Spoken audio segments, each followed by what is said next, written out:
What if I told you that you've never gotten rich because you're looking for money the wrong way? And that your entire financial life could change if you understood the right frequency? It sounds bold, I know, but today you'll discover how money is actually energy, and how it responds directly to your vibration. Most people believe that getting rich is just about working harder, putting in extra hours, and living in a constant state of worry. But this mindset only keeps you stuck in the cycle of scarcity. Because when your energy is filled with anxiety and lack, that's exactly what you attract back. What I'm going to show you here is simple to understand, yet profound enough to transform your financial life. And if you watch until the end, you'll leave with a clarity you've probably never felt before, and with practical steps to align your frequency with abundance. Now, let me speak to you heart to heart. If you're here, it's because you already know you deserve more. So, do this, subscribe to the channel right now. Only people with an abundance mindset do this, because they understand that prosperity isn't luck, it's science, it's mindset, it's daily practice. And if you want to be part of this select group, press this button and stay with us until the end of this video. Because what you're about to hear here could be the turning point you've been missing. Chapter 1: The Power of Inner Alignment.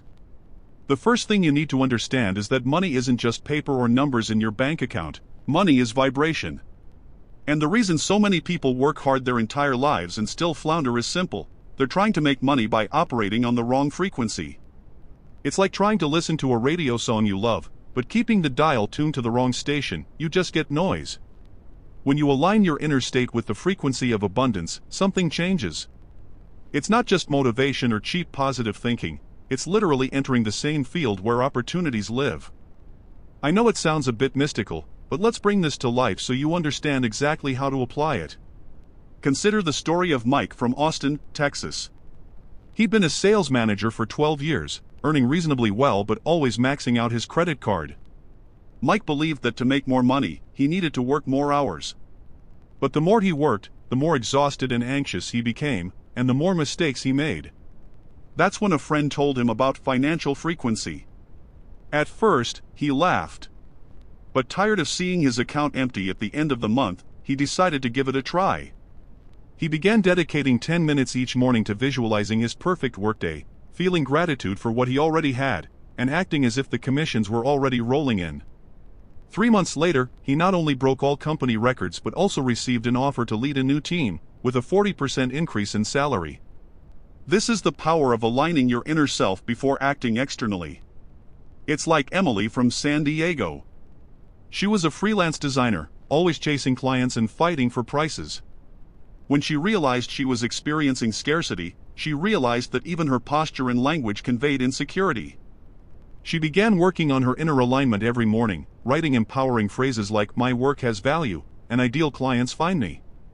She stopped accepting jobs that didn't pay her what she deserved and, interestingly, began attracting larger companies without having to chase. Within a year, she doubled her revenue. And we can't forget Chris from Denver. He owned a small neighborhood cafe that nearly closed during the crisis. Desperate, he tried to cut costs but realized he was only sapping the business's energy.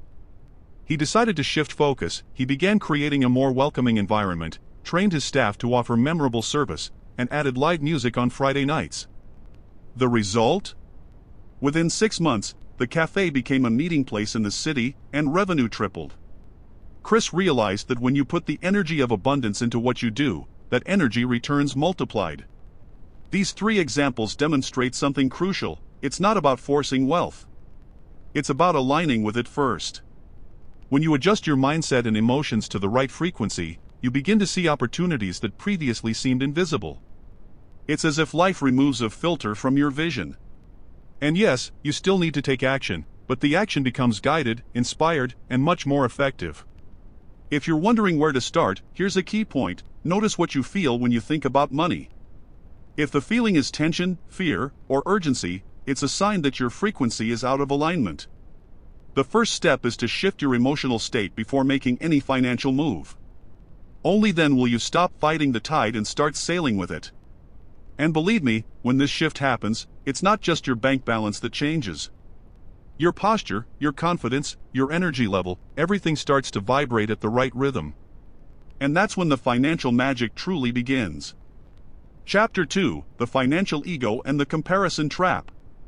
Have you ever noticed how easy it is to fall into the trap of comparing your life to others? Especially when it comes to money. You open Instagram and see someone driving a new car, traveling to incredible places, showing off a lifestyle that looks like something out of a movie, and then, suddenly, you find yourself thinking you're behind, that you need to rush to catch up with them. This is the financial ego in action. The ego loves competition. It wants to prove you're better, faster, smarter. But the problem is, this race has no finish line.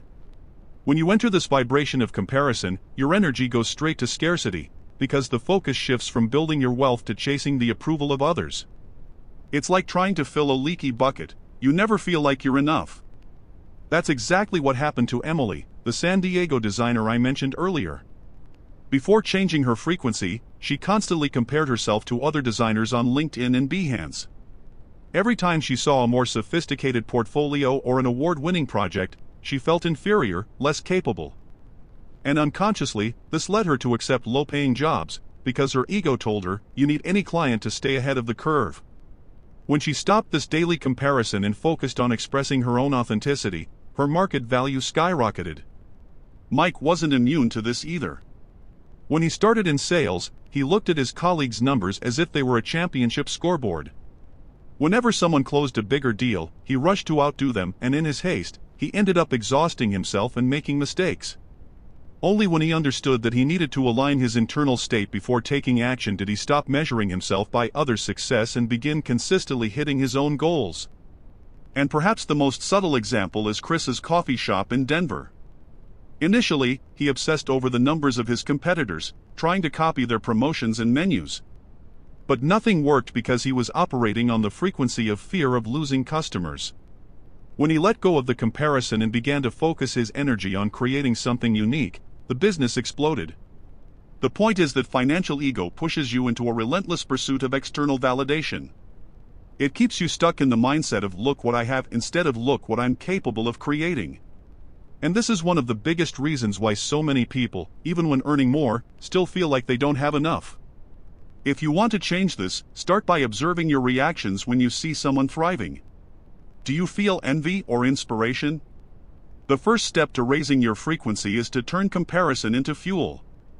Instead of thinking, I'll never get there, ask, what can I learn and adapt to my journey? When the ego loses its power, clarity increases. You stop wasting energy measuring yourself against standards that aren't even yours and start directing your attention to what truly matters, creating wealth from the inside out, in your own time, at your own pace, at your own frequency. And believe me, when you break out of this cycle of comparison, not only does your productivity increase, but so does your satisfaction with each achievement. And that's when money starts to become a natural reflection of your worth, not a trophy to show off. Chapter 3: The Law of Focus and Value. Whatever you nurture with attention grows. This is one of the simplest and most powerful laws when it comes to money. But most people spend more time focusing on what they don't want than on what they do want. They talk about debt, complain about prices, obsess about the cost of things, and, guess what, they end up creating more of it. It's like watering weeds and then wondering why the garden doesn't bloom. Mike, from Texas, was a master at this. Before changing his frequency, he spent his days telling himself and others how tough the market was, how customers were buying less. He believed he was just telling the truth, but in practice, he was reinforcing a narrative of scarcity day after day. When he shifted his focus to celebrating every sale, no matter how small, something curious happened: sales started to increase. He realized he was finally watering the right flowers. Emily also experienced this change. Early in her career, she focused on everything that went wrong: clients who delayed payments, canceled projects, unfair competition. The problem was, by doing so, she blinded herself to the opportunities that arose. After she started writing down 3 positive things about her work every day, her focus shifted. She began noticing invitations to events, client referrals, and even unexpected collaborations. Small moves that, combined, doubled her income. And Chris? His case is a perfect example of the law of value. For a long time, he asked himself, how can I earn more with this coffee? But the question that changed everything was, how can I generate more value for my customers? From then on, his focus shifted from just profit to experience. He created exclusive combos, hosted themed nights, improved the presentation of his dishes, and the result was obvious: people not only spent more, but also came back with friends. The value he offered generated multiplied returns. The law of focus and value works like an amplifier. If you're constantly talking about lack and difficulties, you're amplifying them. But if you start focusing on the value you deliver and what you want to create, the energy aligns with positive results. It's not magic in the fanciful sense, it's the logic of attention and behavior. The thing is, focusing on value often requires patience. You plant today, tend tomorrow, and only then do you harvest. And it's precisely at this stage that many people give up, reverting to the old pattern of complaining and focusing on what they don't have. If you want to attract more money, you need to be intentional about what you choose to feed. Ask yourself every day, what did I do today to increase my market value? This simple question directs your energy toward the right action and keeps your frequency tuned to abundance. And here's a warning: what you ignore shrinks, what you value expands. Choose carefully where you place your attention, because that's exactly what will determine whether your bank account grows or remains stagnant. Chapter 4: The Frequency of Abundance. There's a silent pattern that separates those who consistently attract wealth from those who constantly chase it. This pattern is the frequency of abundance. We're not talking about a quick fix or superficial positive thinking. It's a consistently maintained mental and emotional state that influences every decision and financial action you take. Mike, from Texas, discovered this in the most practical way possible. Before, he would wake up already thinking about bills and difficult clients. This energy of urgency and concern stayed with him all day and was reflected in his tone of voice, his posture, and even the way he negotiated. When he learned that he needed to feel prosperous before his bank account reflected it, he began to change his mornings. He began to visualize his goals already achieved, feel gratitude for what he had, and approach work with confidence. The result was clear: more clients closing deals, more commissions, more invitations for major projects. Emily experienced something similar. Before shifting her frequency, she only allowed herself to feel rich when she secured a major contract. The problem was that, during slower periods, this feeling faded. When she realized she needed to cultivate abundance before receiving it, she began creating daily experiences to reinforce this energy. She worked in environments that inspired her, bought small things that raised her standards, and invested in courses she'd always wanted to take. This changed the way she presented herself to clients and the types of proposals she attracted. Chris, in turn, realized that this frequency wasn't just about him, but about the environment he created. Previously, he'd skimped on everything to keep the cafe afloat. Then, he began investing in visible improvements: live music on Fridays, quality ingredients, more attentive service. This conveyed to customers that there was value and care, and suddenly, customers seeking quality began to appear without major marketing campaigns. The frequency of abundance is like a radio signal. When you're tuned into scarcity, you attract situations that confirm lack. When you're tuned into abundance, opportunities arise that reinforce prosperity. It's literally like changing the channel and watching a different movie.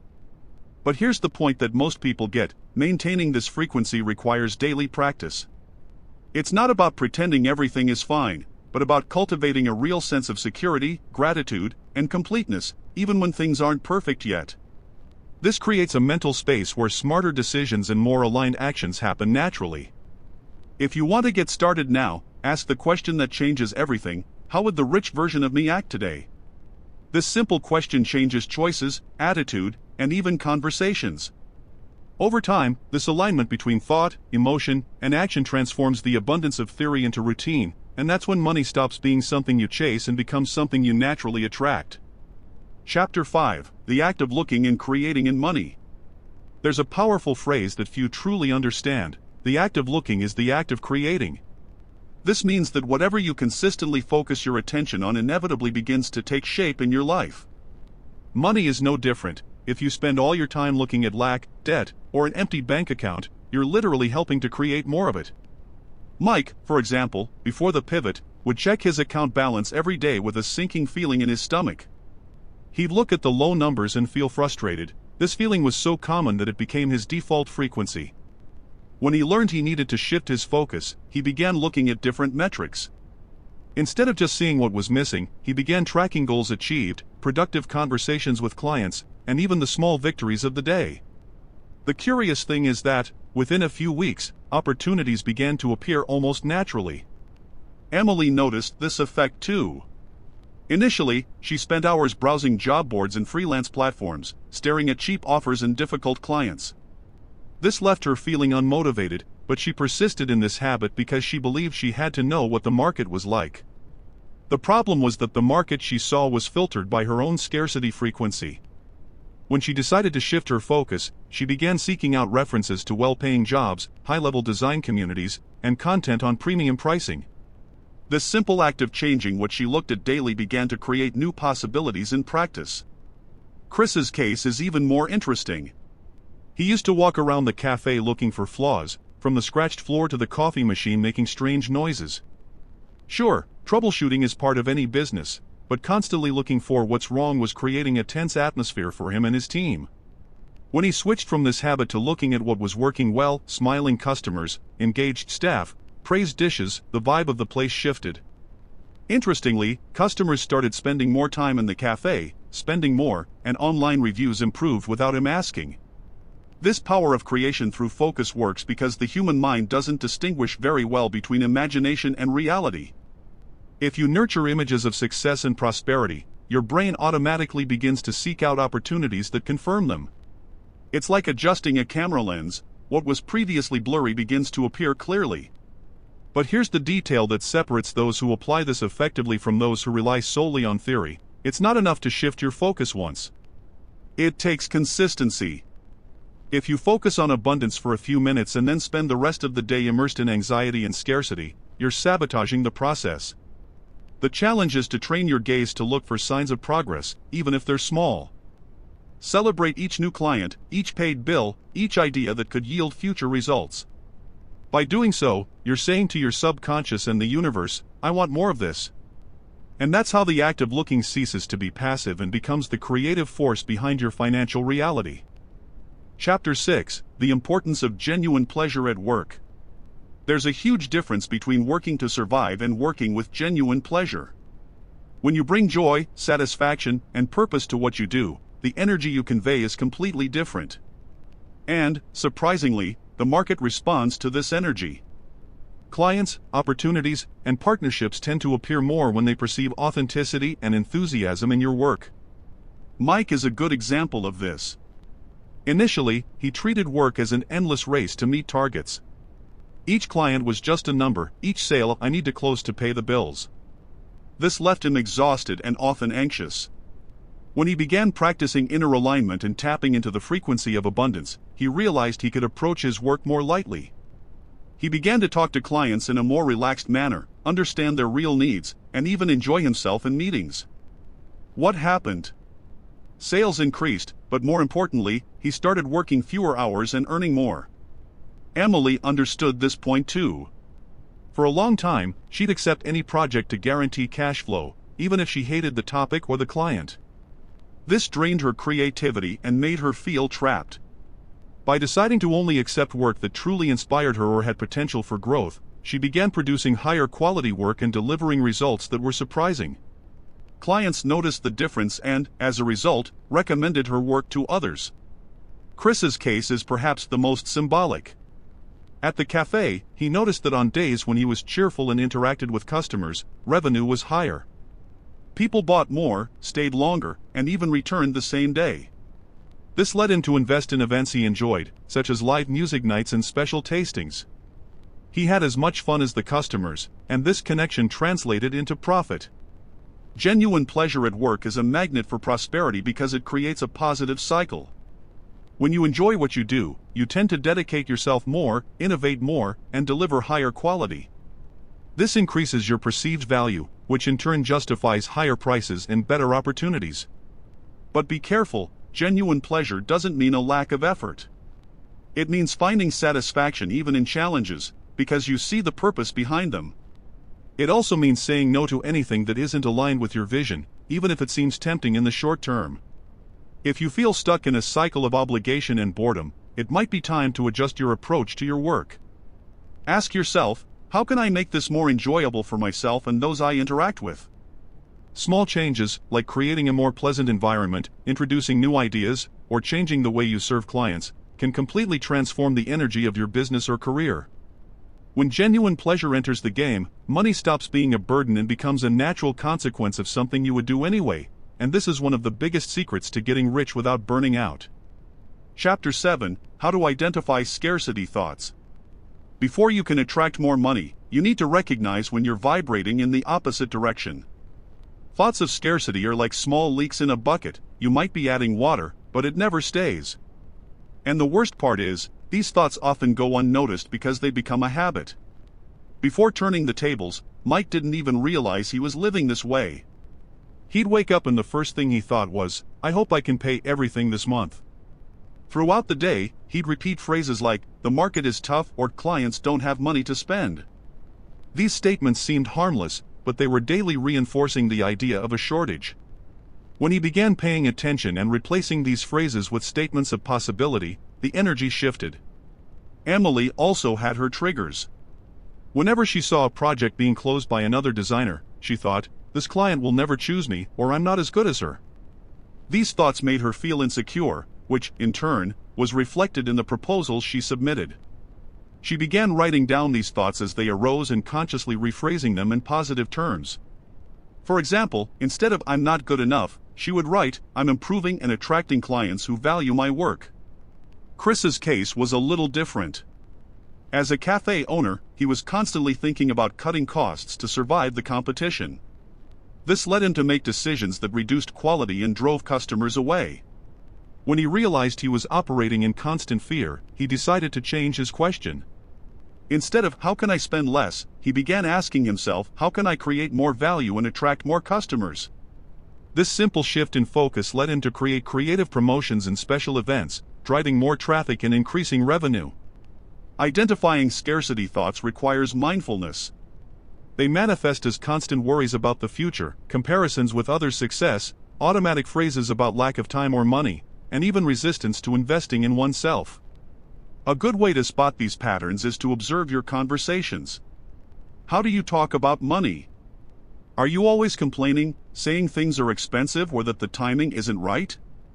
Remember, your words shape your frequency, and your frequency shapes your results. Replacing thoughts of scarcity with thoughts of abundance doesn't mean ignoring reality, but rather choosing to focus on what you can create rather than what you fear losing. It's a mental discipline that, over time, becomes second nature. And when this happens, you'll notice opportunities begin to emerge from places where you previously saw only obstacles. This is the step that paves the way for any financial strategy to work. Without it, it's like planting seeds in barren soil, but with it, every action you take will have a much greater impact. Chapter 8: The Value of Silencing the Noise to Hear Opportunities. In a world where someone wants your attention every second, silencing the noise has become a rare skill. But if you want to attract more money, you need to learn to create these spaces of silence. I'm not just talking about turning off your phone, it's also about silencing the internal noise that prevents you from noticing what's right in front of you. Mike realized this after years of feeling overwhelmed. He spent his days answering emails, taking calls, checking social media, and comparing his numbers with those of his colleagues. This overstimulation left no room for new ideas to emerge. When he started setting aside 15 minutes a day for complete silence, no TV, no cell phone, no music, he began to notice patterns in his client conversations, identify unmet needs, and even think of new ways to present his offerings. Within weeks, he was closing deals with clients who previously seemed impossible. Emily also suffered from excessive noise, but in her case, the noise came from her own mind. Repetitive thoughts like, will this month be enough, or what if I lose this client, took up so much space that she couldn't see creative ways to solve problems. When she adopted the habit of meditating for 10 minutes in the middle of the day, something changed. She began to brainstorm ideas for differentiated service packages, considered strategic collaborations, and even found faster ways to deliver work without compromising quality. These breaks became the engine of her productivity and creativity. Chris had perhaps the most tangible experience. His cafe was going through a difficult phase, and he was buried in spreadsheets trying to find solutions. One day, he decided to drop everything and take a long walk without thinking about the business. Along the way, observing the people and the city's activity, he had the idea of creating a seasonal menu inspired by local producers. The innovation caught the attention of the regional press, attracted curious visitors, and generated a significant increase in revenue. Silence, in this context, isn't an absence of action, but a space for clarity. It's as if, by turning down the volume of distractions, you can hear what the market is saying, spot trends, and even reconnect with your intuition, and intuition is often what points you to the best paths to making money. This habit can start small, 5 minutes of uninterrupted time at the beginning or end of the day. Gradually, you'll realize that these moments aren't wasted time, but rather high-return investments. Remember, the best ideas don't shout. They arrive softly, almost whispering, and if you don't create silence to hear them, you'll end up thinking opportunities never knock on your door, when in fact you just weren't listening. Chapter 9: The Importance of Genuine Pleasure in Consumption. When it comes to abundance and money, many people think only about earning more. But there's another side to this coin: how you spend what you already have. And here's a point that may shock you: how you consume says a lot about your financial frequency. If every expense is accompanied by guilt, fear, or regret, you're sending a clear signal of scarcity. But if consumption is done with genuine pleasure, without excess, and with awareness, it reinforces the vibration of prosperity. Mike realized this when he began applying the concept of abundance frequency to his daily life. Before, he would buy things on impulse to feel better, but guilt would soon set in, sapping that positive energy. He decided to change. He started spending consciously, choosing products and experiences he truly valued. Not only did he enjoy what he bought more, but he also stopped feeling like money was going away too quickly. This simple adjustment made him feel more in control of his finances and more confident in investing in himself. Emily had an interesting turnaround at this point. Early in her career, she was an almost obsessive saver, avoiding any non-essential expenses. The problem was that this attitude kept her reveling in lack. When she realized that conscious spending could also be an act of abundance, she began investing in experiences that inspired her, from creativity workshops to short trips to recharge. These choices not only improved her quality of life but also increased her creativity and productivity, directly reflecting on her income. Chris applied this idea to his own business.